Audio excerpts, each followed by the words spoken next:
Bem-vindos ao 10º episódio do Criminis. Hoje encerramos aqui a nossa primeira temporada deste projeto, não é assim, Ana? Exatamente, Marco. Foram 10 episódios sobre criminologia, sobre crime, justiça e sociedade. O feedback foi realmente muito positivo ao longo das últimas semanas, meses, com uma variedade de temas impressionante e, na realidade, foi também um projeto inovador na área do crime e da justiça. É bem verdade. Hoje o nosso convidado é o professor André Lamas Leite, professor auxiliar da Faculdade de Direito da Universidade do Porto e na Universidade de Lusíada do Porto. O professor André é doutor em Direito pela Universidade do Porto, com uma tese sobre as penas de substituição numa perspectiva político-criminal e dogmática. E hoje vai estar aqui à conversa connosco sobre justiça e sociedade. Obrigado, professor, por ter aceito o nosso convite.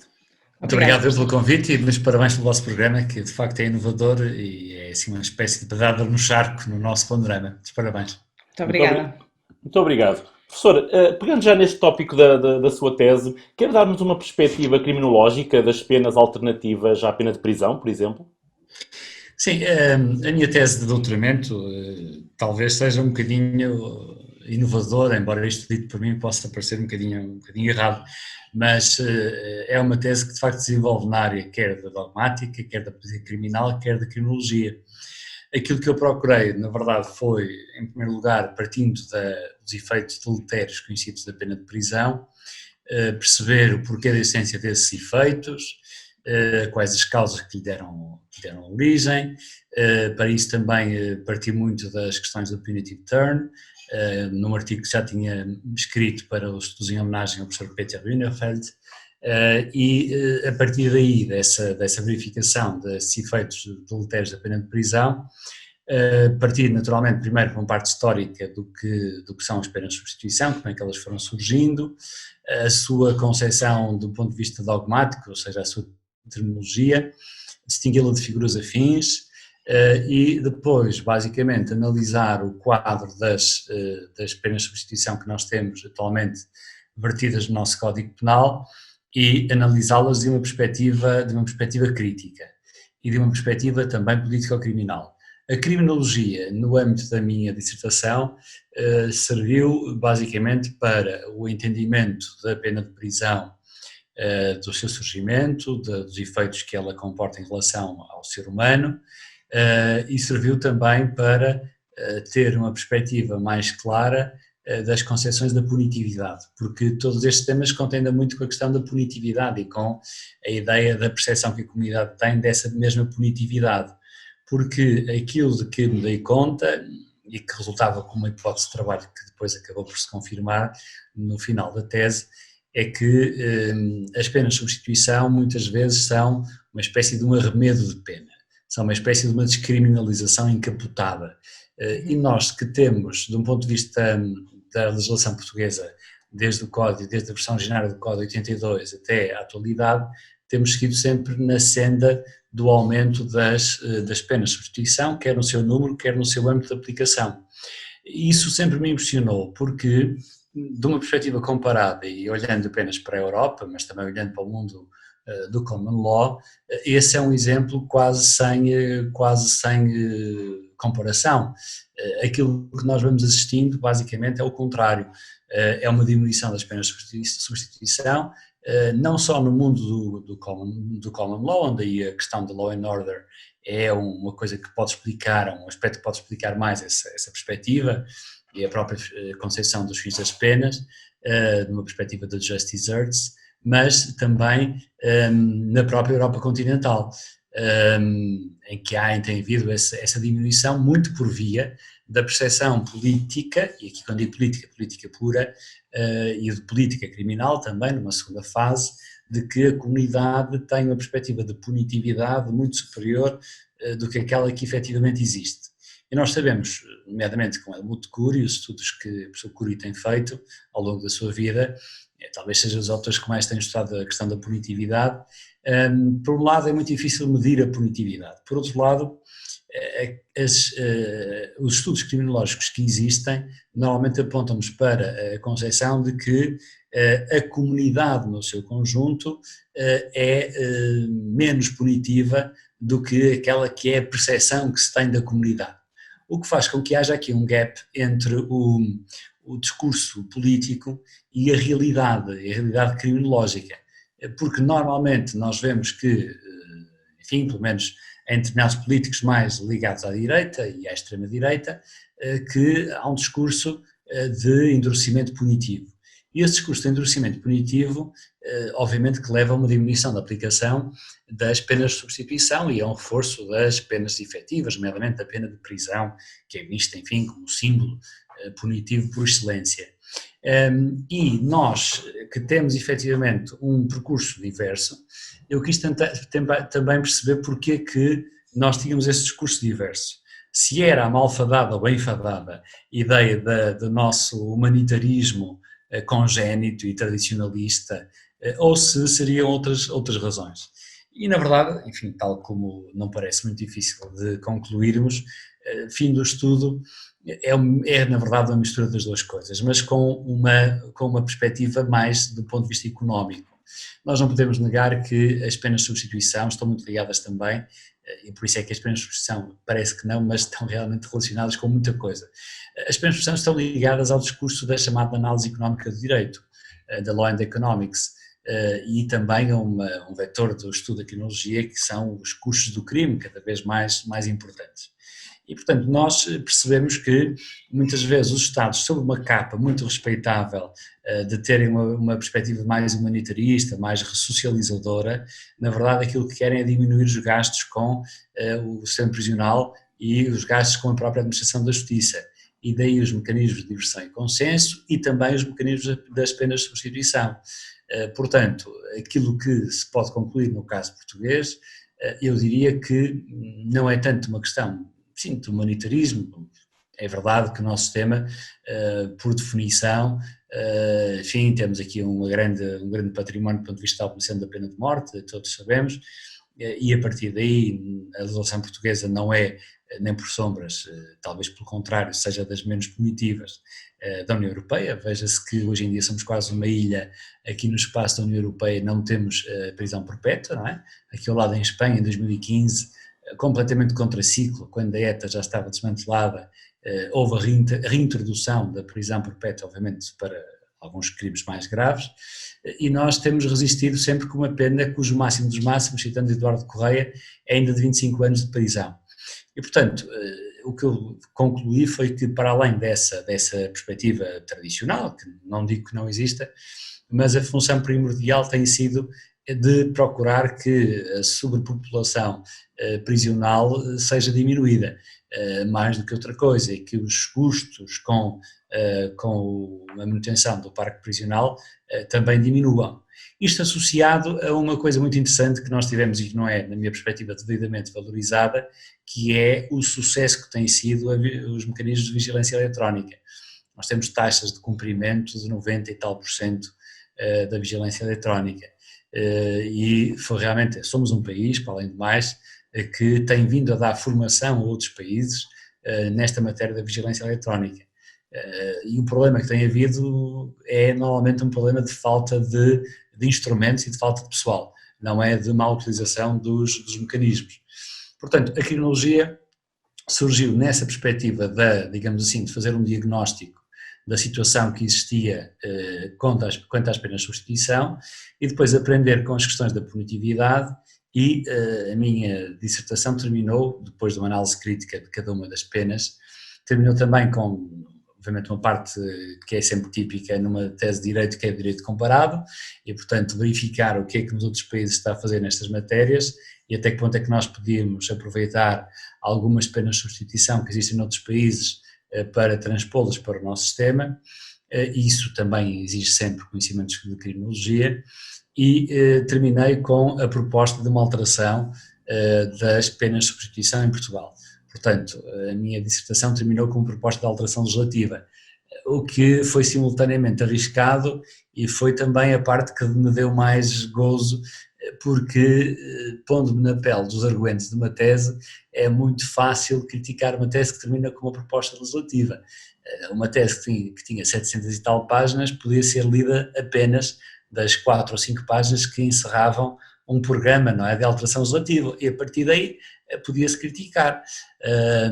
Felizmente as coisas correram de uma outra forma, tive arguentes que, enfim, que na minha perspectiva souberam ler a tese e não se ficaram pelas questões meramente das propostas de alteração legislativa, e devo dizer que depois fiquei também contente quando em 2017, já depois de defender a tese, algumas das propostas que eu defendi acabaram por ser consagradas pelo legislador, outras não, como é normal nestas coisas, mas, enfim, a cronologia foi-me acompanhando ao longo da dissertação. Que bom, que bom. E professor, tendo em consideração essa sua experiência / investigação nesta temática, que limites é que o professor encontra à aplicação da justiça restaurativa em Portugal? Portanto, que desafios, que limites? Pois, partimos agora para uma outra perspectiva, embora possa estar de alguma forma ligada a uma ideia de judicialização em sentido amplo, não é? Porque naturalmente que as penas de substituição estão inseridas no sistema punitivo geral, são uma das categorias das penas, a par das principais e das acessórias, mas estão naturalmente incluídas numa ideia de procurar alternativas à punição dita tradicional. Embora, deixe-me só antes de ir à sua pergunta, queria só ressaltar este aspecto. Sempre me preocupou muito, e eu também exerço advocacia, sempre me preocupou muito a ideia de que muitas vezes acontecia de alguém ser condenado em pena de prisão suspensa na execução e depois vinha abraçar o defensor dizendo: "Oh, doutor, que maravilha, se conseguimos safar." Eu disse: "Oh, mas não foi nada safo, o senhor foi condenado a pena de prisão, simplesmente ela foi suspensa." Portanto, há uma ideia na população em geral de que se não for uma prisão efetiva, então não foi condenado. A pena de multa, se calhar as pessoas não sentem às vezes mais, não no momento, não é? Porque depois pensam que vão pagá-la mais tarde, mas sentem quando os mandados de detenção são emitidos. Bom, mas portanto eu defendi sempre a ideia de, não fui, digamos assim, com uma perspectiva que podia ser um bocado facilitista. Eu defendo que as penas de substituição devem ser verdadeiras penas de substituição. Hoje em dia eu penso que elas são muito maltratadas, porque são vistas como uma espécie, por vezes, de, bom, vamos condená-lo por, às vezes, descargo de consciência, porque ele não vai efetivamente lá para dentro, não vai efetivamente cumprir a pena de prisão, e não é para isso que elas servem. Portanto, as penas de prisão, penas de substituição, perdão, têm que ser eficazes, têm que ser efetivas, e para isso têm que ser levadas a sério, que eu acho que ainda não são no nosso país. Quanto à justiça restaurativa, é um tema que me é caro, que também investiguei. Tive o gosto de fazer parte do primeiro projeto de justiça restaurativa em Portugal com o professor Cândido Agra, sob a direção do professor Cândido Agra, na Faculdade de Direito, um protocolo com a, na altura, Procuradoria-Geral Distrital, hoje Regional do Porto, e com o RIAP do Porto, e o que verifica com muita tristeza que a justiça restaurativa, quando foi este projeto de investigação à ação da Escola de Criminologia da FEDUP, e que depois foi, supostamente, foram assessores do Ministério da Justiça, deslocaram-se à nossa escola para conhecer os resultados da nossa investigação e que supostamente tomaram muitas notas daquilo que nós fazíamos, e depois quando vamos ver a lei 21 de 2006, vemos que a lei, em muitos aspectos, diz exatamente o contrário daquilo que nós fazíamos. E, portanto, isto não posso deixar de dizer que me suscita alguma tristeza. Não por eu achar que o que estávamos a fazer não é nenhuma sobranceria científica, é porque está provado que a justiça restaurativa, ou melhor, vou ser mais preciso, a mediação penal, que é, como sabemos, apenas uma das modalidades da justiça restaurativa, a mediação penal, e agora vou-me ficar na mediação penal de adultos, que foi essa com a qual trabalhei, a tal lei de 21 de 2006, essa lei é um nado morto, não é? Porque quando a lei nasceu havia grandes expectativas relativamente a retirar dos tribunais processos que eram considerados bagatelares e, portanto, introduzir espaço de oportunidade e consenso relativamente a eles. Mas nós temos entraves hoje em dia, desde que a lei saiu, temos entraves enormes à aplicação da justiça restaurativa e, portanto, eu acho que hoje nem sequer um processo de inquérito é remetido para mediação. Aliás, não é por acaso, isto é típico em Portugal, quando as estatísticas são negativas não são publicadas, quando são positivas são publicadas. E nós tivemos apenas estatísticas quanto à mediação penal de adultos nos primeiros 2 ou 3 meses, depois deixamos de as ter, e portanto porque eram zero, seriam zeros seguidos. E porquê é que acha que existem todas essas resistências, nomeadamente dos operadores da justiça? Exatamente. Pois, Marco e Ana, as resistências são de muitos níveis. Olha, para já, como estava a falar da lei, a lei tecnicamente tem erros de palmatória, tem erros de vitimação secundária. Quer dizer, imaginem que, havendo um acordo de mediação e sendo ele incumprido, quem controla ou não controla o acordo de mediação é o próprio ofendido, que é uma coisa absolutamente escandalosa. Portanto, não é o Ministério Público como devia, como acontece, por exemplo, na suspensão provisória do processo, e que cumpre ou que controla ou não o cumprimento do acordo. Portanto, é o ofendido que, se verificar que o acordo foi incumprido, e imaginem que a injunção que foi acordada teria sido o pagamento de uma quantia a uma associação humanitária de bombeiros, a pessoa tem que andar atrás dos bombeiros a ver se o arguido pagou ou não pagou. Quer dizer, isto é obviamente desrazoável, mas mais desrazoável é que o ofendido tem o prazo de 1 mês, depois de ter tido conhecimento do incumprimento da injunção, para renovar a queixa. Portanto, há aqui uma dupla vitimação absolutamente incompreensível e que demonstra que, quando o Estado legislou sobre esta mediação penal de adultos, o que quis foi encontrar um mecanismo rápido para que houvesse desistência de queixa e para que não mais o Ministério Público fosse aborrecido. Claro que também, por outro lado, para os procuradores, enfim, isto é apenas um dos vícios, outro vício enorme na lei já agora diz respeito a esta questão das injunções. O artigo 6º é uma norma, quanto a mim, constitucional, já o escrevi, sei que estou um bocadinho isolado nesse ponto, mas não tenho problema também nenhum quanto a isso, é que, reparem, as injunções que podem ser aplicadas no acordo de mediação, a lei diz que têm apenas 3 limites. Um é que não pode haver aplicação de pena de prisão, quer dizer, essa faz-nos rir. A segunda diz-nos que não pode haver injunções que se prolonguem por mais de 6 meses, princípio da proporcionalidade, ok? E também nos diz que, e aí está o grande problema, não podem ser injunções que violem a dignidade do arguido. E ficamos assim. Bom, e o que é a dignidade do arguido? Dir-me-ão, mas na suspensão provisória do processo também se diz isso. Pois diz-se, mas na suspensão provisória o artigo 281 tem um elenco que é um elenco meramente enumerativo das injunções ou regras de conduta que podem ser aplicadas, coisa que já não acontece na lei da mediação penal. Isto tem que ver com uma coisa que nós fazíamos aqui no projeto de investigação-ação no Porto e que não passou para a lei, que era ligar a mediação penal à suspensão provisória do processo, enquanto que o legislador, como nós sabemos, ligou à desistência de queixa, o que é uma coisa completamente errada. Completamente errada até de um ponto de vista técnico, porque se há uma desistência de queixa, como é que pode depois haver a renovação da queixa? Isso é criar aqui uma ave rara, é criar uma figura que o Código Penal nunca previu. Portanto, nós temos que dizer aos estudantes, quando dizemos, a assistência de queixa é irretratável. Salvo os casos da mediação penal. Bom, e quem é que vai voltar a apresentar, quem vai renovar a queixa? É o ofendido. E tem que ir novamente ao Ministério Público. Quer dizer, há aqui um conjunto de circunstâncias que dificultam desde logo a aplicação da lei. Por outro lado, e passando para a questão das resistências dos chamados operadores judiciários, reparem, que tipo de incentivo é que um procurador ou um procurador da República tem a remeter o processo de mediação? Zero mesmo. Porquê? Porque a mediação foi pensada como alternativa à acusação. Então, se todo o trabalho de investigação está feito, se o procurador ou a procuradora tem a papinha feita para deduzir a acusação, por que raio é que vão enviar o processo para mediação, que pode, enfim, claro que há prazos máximos de duração da mediação, mas que vão ser mais uns meses que estará ali a marinar o processo, que do ponto de vista das estatísticas, que são muito importantes para a avaliação dos senhores procuradores, para as inspeções, são processos que ainda não há baixa desses processos, são processos que estão em curso, e depois pode vir devolvido com a indicação do mediador que nem sequer foi possível passar da fase da pré-mediação. Portanto, os mediadores não têm, os procuradores não têm incentivo nenhum em remeter, a não ser que seja um procurador militante e que acredite profundamente na justiça restaurativa. Enfim, coisa que serão poucos. Olha, os advogados também, Pois, Os advogados. eu ia falar exatamente dos advogados. Eu tive a oportunidade em 2018 de participar num estudo que foi feito sobre a mediação penal.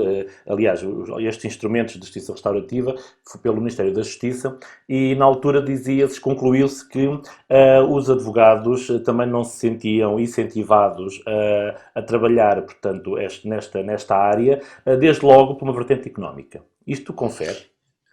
Confere, é evidente que sim. Olha, no projeto que tivemos, só num caso é que a ofendida, no caso foi a ofendida, veio acompanhada por advogado. Nos outros casos, não. Mas é evidente que um advogado não tem nenhum interesse também na mediação penal, porque, desde logo, de acordo com a lei, e bem, o acompanhamento por advogado não é obrigatório. E, portanto, isso significa menos honorários que o advogado vai liquidar. Vai receber, é evidente. Portanto, só também, mais uma vez, um advogado muito interessado e que tenha uma noção do que é a justiça restaurativa é que poderá dar para esse peditório. Portanto, em princípio, Isto não será vai também dar. não será também uma questão cultural da justiça, em Portugal, dos operadores judiciários, portanto, esta ideia de estarmos eventualmente a desjudicializar determinadas questões, determinadas violações de bens jurídicos, não é? Uhum. Sim, sem dúvida. Nós temos muito pouca tradição nessas matérias. Portanto, eu lembro-me também, e numa outra vertente de um estudo que tinha que ver com as percepções da justiça de quem recorreu a este processo de investigação, a ação. Lembro perfeitamente do senhor nos dizer, bom, e sim senhora, até se pode chegar aqui a um acordo, mas eu não quero acordo nenhum, porque olha, o que eu quero é ver o arguido sentado lá no banco dos réus perante o juiz. Esta ideia de que, mesmo que o processo não dê nada, digamos assim, mesmo que não haja condenação nenhuma, ele já passou um bocado, já teve que ir ali perante o juiz, já foi de alguma forma incomodado, já foi... É quase retaliação, não é? É isso, é a ideia de... É o fator admonitório do processo. Exato, não é? é isso. Sim. A ideia de, enfim, fala-se muitas vezes da legitimação através do processo, e a legitimação através do processo também tem esta vertente, não? O processo tem uma feição também muito teatral e tem uma feição muitas vezes quase catártica, e para estas pessoas que sofrem, para as pessoas que sofrem a prática de um crime, a circunstância do arguido estar perante alguém que administra a justiça, mesmo que venha a ser absolvido, de alguma forma já ajuda a aplacar um sentimento de vingança que tem, sem dúvida. Sem dúvida. Professor, tem colaborado, participado em algumas atividades da pastoral penitenciária, da Conferência Episcopal Portuguesa no âmbito das prisões, e percebemos que tem visitado inclusive algumas prisões, em palestras que tem feito, e a questão que lhe temos a colocar muito diretamente é: quem é que vai à prisão nesses momentos? É o professor de criminologia ou é o cidadão envolvido na dinâmica prisional e nos problemas do espaço prisional? É uma excelente pergunta, Marco, mas eu tenho sempre muita dificuldade. Eu sei que os políticos são peritos nessas coisas, mas eu tenho muita dificuldade em desdobrar as minhas personalidades. Portanto, quem entra na prisão é o todo. O André, que é professor, que é advogado, que é acima de tudo um ser humano e que é cidadão. Portanto, é esse indivíduo na sua totalidade. Olha que também, em algumas das palestras também lhes falo de poesia, porque também gosta de escrever umas coisas e bem também sabemos. e também lhes fala de poesia. Portanto, é esse ser total. O que é que acontece normalmente nessas palestras e nesses encontros? Enfim, não gosto tanto de chamar palestras, são encontros, conversas. Claro que há uma primeira parte em que os reclusos aproveitam para ter consultas jurídicas de borla, não é? Oh, doutor, já que está aqui o meu processo, isto e aquilo, eu acho que eu não estou a ser bem representado pelo meu defensor. Bom, e eu tenho logo que lhes dizer, um clássico, não é? Tenho logo que lhes dizer que não posso, até por questões deontológicas, estar a comentar os processos, mas posso explicar-lhes em geral os institutos, dizer o que é a liberdade condicional, quando é que pode ser concedida, se é recorrível, se não é recorrível, as saídas administrativas, as saídas jurisdicionais, enfim, explicar-lhes um bocadinho qual é a são das penas. Porque, como costumo dizer aos meus alunos, nós nas universidades, isto é um grande meia-culpa em relação, para mim e para todas as universidades, para a Universidade Portuguesa, nós ficamos à porta da prisão. Nós levamos os alunos a estudar o direito penal e dizemos, olha, o indivíduo foi condenado, Bom, e depois? Bom, depois já não estudamos mais nada. Mas e depois se ele for cumprir pena de prisão? Não sabemos. Não sabemos porque pouca gente sabe. E infelizmente, mesmo na prática da advocacia, há muito poucos advogados a saberem o Código de Execução de Penas e medidas privativas de liberdade. É uma coisa absolutamente triste e constrangedora até, muitas vezes. E mais do que isso também, reparem, os juízes de execução das penas, durante muitos anos, quem era juiz de execução das penas eram os juízes mais fracos nesse sentido. Eram os juízes que eram menos notados, tinham as classificações mais fracas no âmbito das inspeções.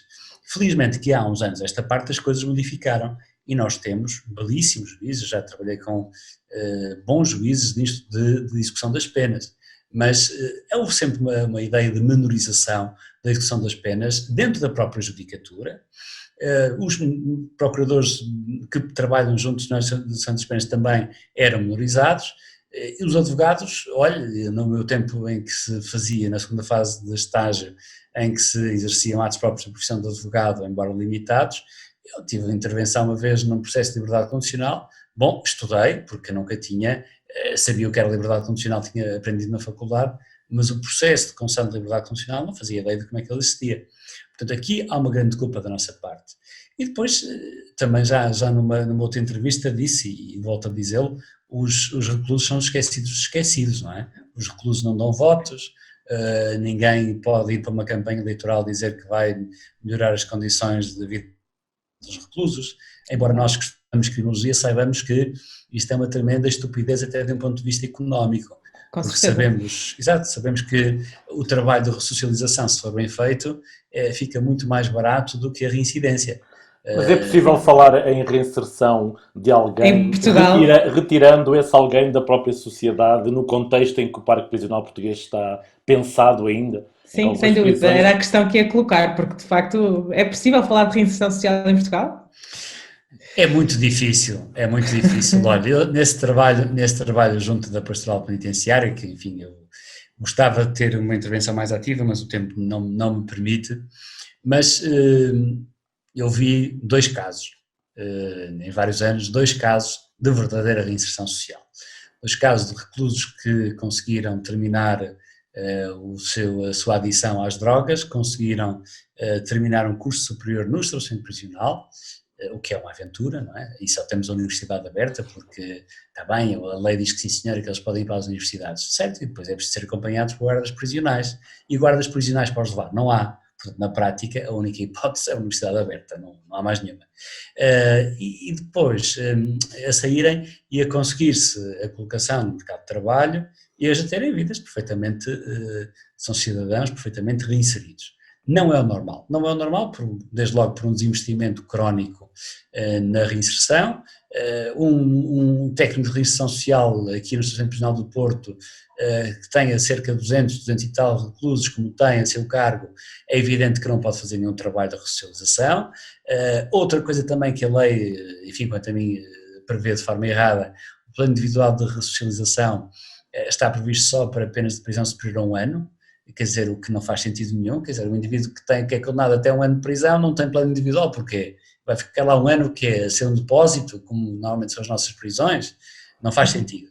E depois, mesmo que seja, imagina, 1 ano e meio, necessariamente há uma primeira entrevista, uma primeira avaliação do recluso. Bom, depois se eu tenho 200 e tal pessoas a meu cargo, quando chega a vez desse recluso, provavelmente ele já acabou com o pena de pena, ou está a gozar de liberdade condicional, ou está numa saída jurisdicional ou administrativa, nas antigas saídas precárias. Portanto, é muito complicado porque não há meios e porque não há perspectiva da parte do Ministério da Justiça de que efetivamente gastar dinheiro na ressocialização não é deitar dinheiro ao lixo, é um investimento, é uma despesa de investimento. Mas não é visto isso. Mas subsiste aí a ideia, de certo modo, de uma prisão como um fim em si mesmo. Portanto, a ideia de que, ok, está condenado, está depositado, siga para o próximo projeto, não é? Para o próximo processo, quero dizer.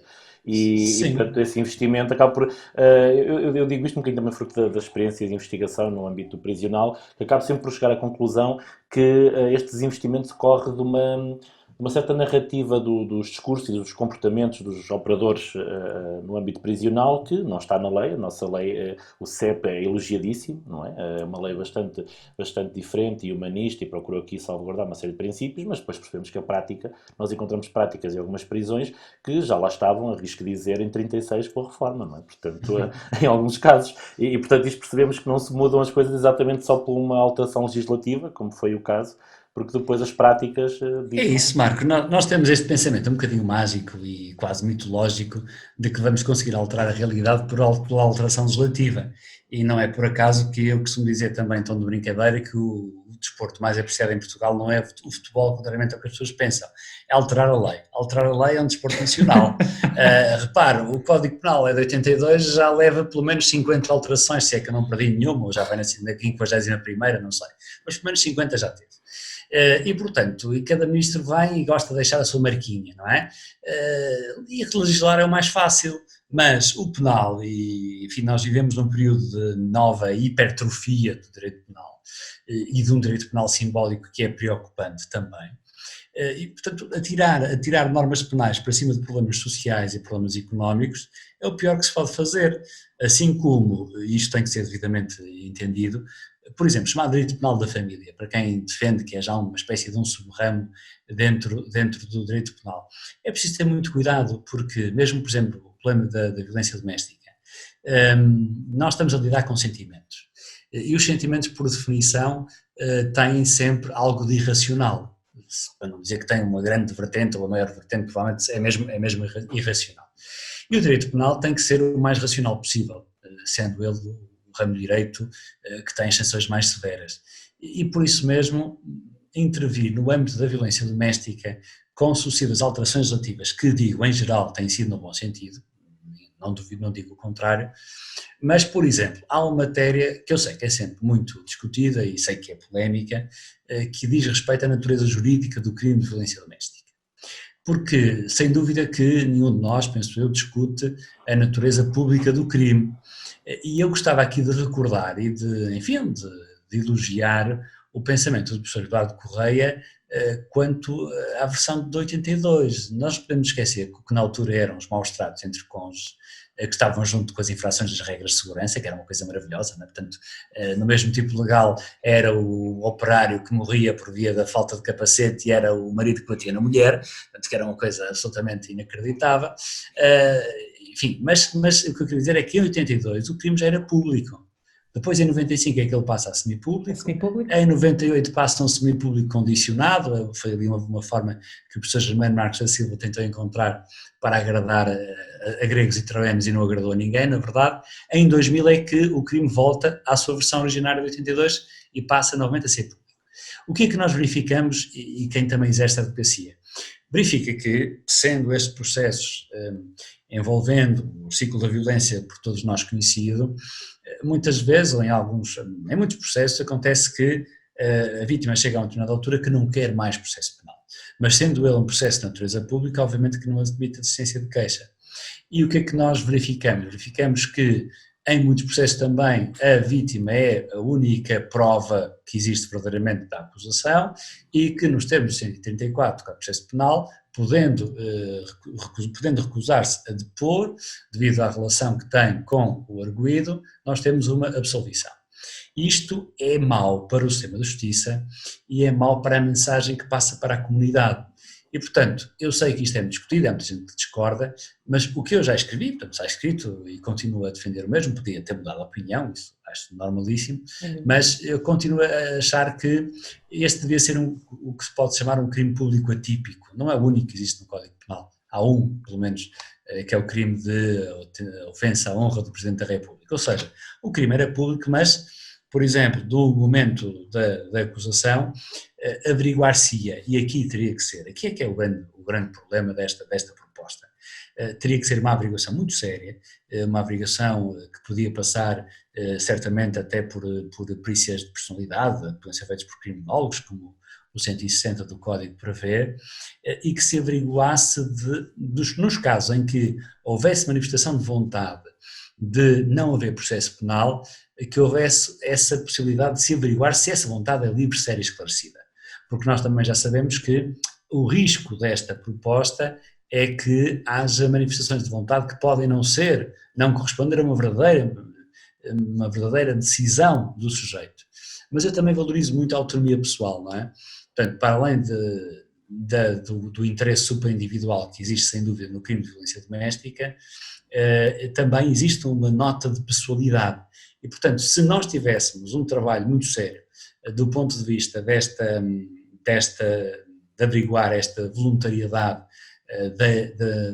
de querer desistir, eu acho que aí poderíamos ter um resultado que desse até mais empowerment, não é? Há quem já traduza por empoderamento, eu confesso que detesto a tradução para português, mas que desse mais empowerment à vítima de violência doméstica. Agora, sei que esta proposta, que me faz sentido, enfim, no plano dos princípios do processo penal, podia esbarrar com a realidade, que também eu conheço, e sei que provavelmente o que ia acontecer é que os procuradores chamariam lá a ofendida e, bom, sem grandes conversas, nem sequer, se não fosse obrigatório, nem sequer pediam perícia de personalidade nenhuma, e claro, era menos um processo e, portanto, admitiriam aí num crime público atípico a desistência de queixa. Mas realmente isto é uma coisa que tem que ser pensada. Eu, quando escrevi isso, já lá vão uns anos, foi para também, de alguma forma, procurar suscitar um debate sobre essas questões, mas também não vejo que ele tenha sido feito e, portanto, continuamos neste ritmo. Também tornou-se um crime da moda, não é? Pronto, enfim, isto é... Sim, o que na realidade tem os seus aspectos positivos, nomeadamente a chamada de atenção para aquilo que é o fenómeno e as sucessivas medidas, não só legislativas, obviamente, para o seu combate. Professor, só pegando também um pouco no que referiu, nomeadamente ao nível da violência doméstica e da competência dos próprios criminólogos e criminólogas no âmbito do 160 do processo penal, das perícias de personalidade, eu coloco-lhe outra questão, que tem que ver com o papel que os profissionais de criminologia terão ou poderão ter nesta transformação do próprio sistema de justiça criminal em Portugal. Tem efetivamente um papel muitíssimo importante. O que é que se poderia, de facto, começar a chamar a atenção, ou o que se poderia fazer para chamar a atenção para este papel preponderante que nós, incluindo-me obviamente, temos neste âmbito? Os criminólogos terão um papel de mudança da aplicação do sistema de justiça que o poder político quiser que eles tenham. A realidade é esta, infelizmente. Eu estive, juntamente com o Sr. Cândido Agra e com a Dra. Justina Castro, estive no processo de luta pela criação da primeira licenciatura de criminologia em Portugal em 2006. Na apresentação das razões pelas quais achávamos que devia existir essa licenciatura em Portugal, naturalmente que uma das coisas que nos foi perguntado foi o que é que na lei já está previsto que um criminólogo possa fazer. E uma delas é claramente o artigo 160 e outras normas do Código de Processo Penal. Mas o papel do criminólogo, como nós sabemos, acompanha todo o fenómeno criminal. Infelizmente, tem uma grande dificuldade. O facto da criminologia ser uma ciência multi-inter, transdisciplinar, tudo o que seja aí os prefixos que queiram usar são bem aplicados à criminologia, ou na imagem do professor Agra, um arquipélago de saberes, não é? A criminologia é um verdadeiro arquipélago de saberes, que convoca uma série de conhecimentos. Um criminólogo, na verdade, é um profissional que está muito vocacionado para a mudança do sistema por dentro, porque tem conhecimentos de direito, nomeadamente direito penal, tem conhecimentos de psicologia, de sociologia, de estatística, das metodologias quantitativas, qualitativas, mistas, portanto tem um conjunto de competências que nós não encontramos em mais nenhum profissional. Mas depois também tem uma grande falha, é que sabe de psicologia, mas não é psicólogo, sabe de direito, mas não é jurista, sabe de sociologia, mas não é sociólogo. O que significa que também o grande empregador dos criminólogos, como nós sabemos, será o Estado. E será o Estado através das suas várias instituições, nomeadamente a Direção-Geral de Reinserção e Serviços Prisionais, as próprias câmaras municipais, na elaboração de planos de segurança. Portanto, sabemos que, não, por exemplo, um criminólogo não pode, quer dizer, poder pode, mas não terá certamente pão para pôr na mesa se abrir, agora que já está finalmente reconhecida a profissão de criminólogo, mas abrir atividade como criminólogo vai fazer o quê? Como profissional independente? Bem, não vai fazer nada, com todo o respeito, não vai fazer nada ou vai fazer muito pouco, porque esses princípios Já temos alguns casos. Sim, mas ainda são poucos, mas o que eu digo é isto, é que realmente a profissão de criminologia, de criminólogo, e a forma como ela foi entendida entre nós, e a circunstância de ela ter surgido tão tarde no nosso país, não é? Com atrasos, enfim, por exemplo, para a Suíça, com atraso de mais de 100 anos, que é uma coisa, enfim, absolutamente considerável, esse atraso fez com que campos que podiam ser e deviam ser ocupados por criminólogos estejam já ocupados por outros profissionais. Claro. Isso é uma grande verdade. Obviamente agora também retirar essas pessoas não é esse o objetivo. É tentar trabalhar com essas pessoas, porque o criminólogo tem uma visão, eu dizia uma visão de conjunto, não é? O jurista vê a árvore, o criminólogo vê a floresta. E ao ver a floresta pode ter uma perspectiva, tem necessariamente uma perspectiva de intervenção multinível e muito mais eficaz. Agora, é preciso que o criminólogo seja interiorizado pelo sistema, porque é dentro do sistema que o pode fazer, embora, e aí vou ao encontro do que diz a Ana, embora também, e às vezes digo isto aos estudantes de criminologia, eles têm que fazer pela vida, têm que procurar projetos e têm que apresentar projetos, têm que aproveitar fundos europeus, vem aí a chamada bazuca, vamos lá ver se não é uma bisnaga só, mas a bazuca que virá aí, e certamente que terão que existir fundos nestas matérias, e portanto é preciso também que as pessoas sejam proativas. O que eu noto muitas vezes nos estudantes, mas isso é algo que, enfim, quem já dá aulas há 21 anos nota essa diferença, mesmo descontando esta subjetividade dos alunos terem sempre a mesma idade e eu estar cada vez mais velho, isso é verdade, as gerações vão se renovando, mas têm sempre as mesmas idades, eu é que vou ficando mais velho, mas nota-se uma apatia muito maior dos estudantes, que se reflete desde logo, por exemplo, na participação nas aulas. Sim. E as pessoas estão ali um bocadinho à espera de que alguma coisa surja, que abra concurso para os serviços prisionais, que abra concurso para a reinserção, e é preciso criar oportunidades de emprego, não é? E provavelmente até com esses fundos comunitários, fundos europeus, poder-se-á ser um profissional independente, aí sim, um profissional liberal, na área da criminologia, mas eu acho que é uma questão de tempo.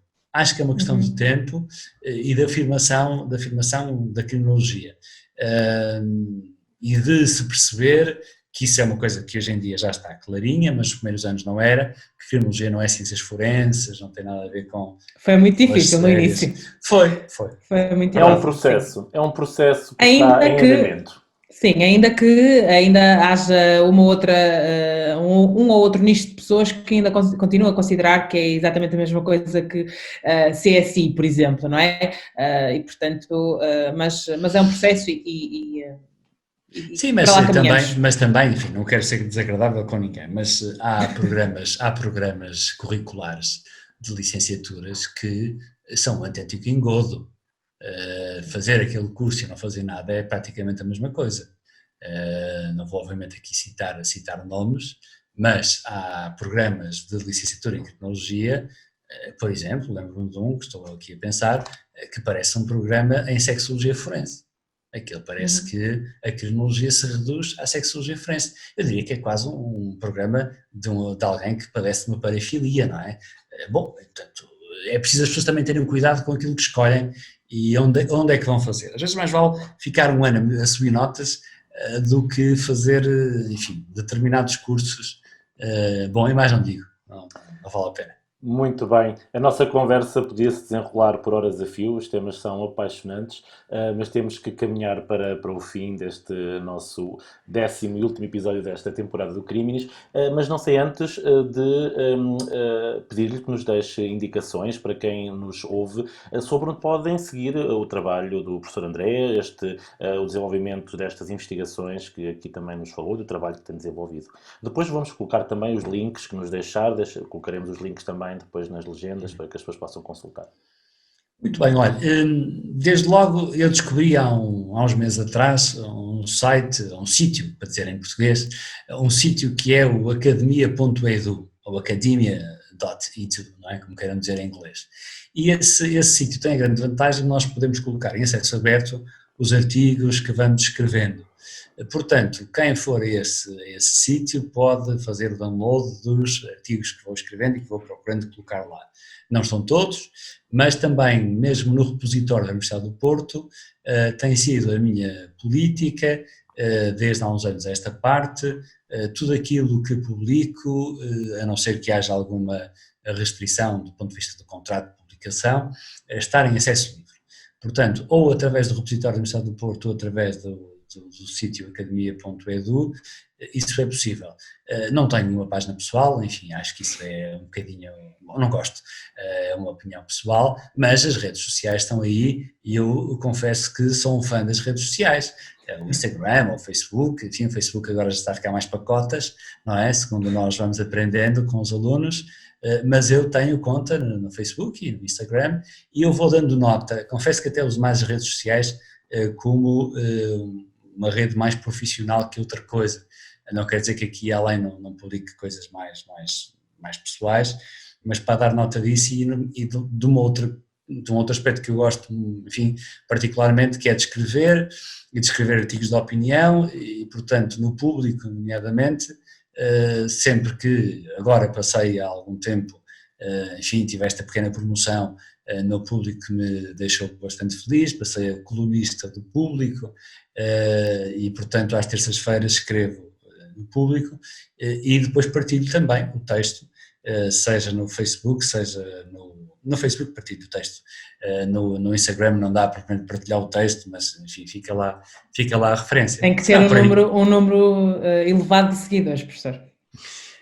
Normalmente os meus seguidores e amigos no Facebook são quase todos alunos e ex-alunos, o que é uma coisa que me deixa muito feliz. Sabe que, só por curiosidade, a primeira vez, obviamente com o Facebook, foi quando ele surgiu, a primeira vez que tive um convite, ou um pedido de um aluno, ou de uma aluna, já não me recordo, para ser o meu amigo ou amiga. E eu tive que tomar uma decisão, que era uma decisão para a vida, que era ou aceito esta senhora ou este senhor e aceito todos, porque eu não podia fazer aqui enfim, escolher uns e não escolher outros, não. Claro. Eu pensei, não, vamos abrir, porque não, se tiver algum problema bloqueia-se também, é para isso que se fez bloquear pessoas, e devo dizer que até hoje o feedback é altamente positivo, de uma educação absolutamente inacessível. Eu respondo a perguntas, dúvidas pelo Facebook, pelas redes sociais, não tenho problema nenhum com isso, e pelo contrário, até tem sido um mecanismo de troca de ideias muito interessante. Uhum. Obrigada, professor. Obrigada por esta conversa também. Nós depois então, como o Marco referiu e bem, vamos deixar os links na descrição deste último episódio, não é verdade, Marco? Verdade, o Criminis vai agora para uma fase de adormecimento até à segunda temporada, que estamos a preparar, cheia de novos conteúdos, novos convidados e muitas novidades. Sim, é necessário também para que novos conteúdos e muitas coisas boas possam surgir. Portanto, já sabem que gostamos muito de ouvir as vossas sugestões de tópicos a abordar e de melhorias, eventuais melhorias a fazer nestes episódios se gostaram também deste episódio com o professor André Lamas Leite, partilhem e deixem também as vossas sugestões. Já sabem que para quem quiser rever todos os episódios do Criminis, o 10º episódio, portanto, a primeira temporada com 10 episódios, já sabem que o Criminis está disponível no website em cigep.pt, no canal do YouTube e nas plataformas Spotify e SoundCloud. Obrigada a todos e a todas, obrigada professor André por ter aceito. Obrigado mais uma vez eu este convite. e deixa-me novamente dar-vos parabéns por esta iniciativa e desejar-vos também a vocês as maiores felicidades, nomeadamente na conclusão dos vossos trabalhos. Muito obrigada, muito obrigada. Obrigado. Muito Esperamos obrigado. que sim, esperamos que sim. Obrigado.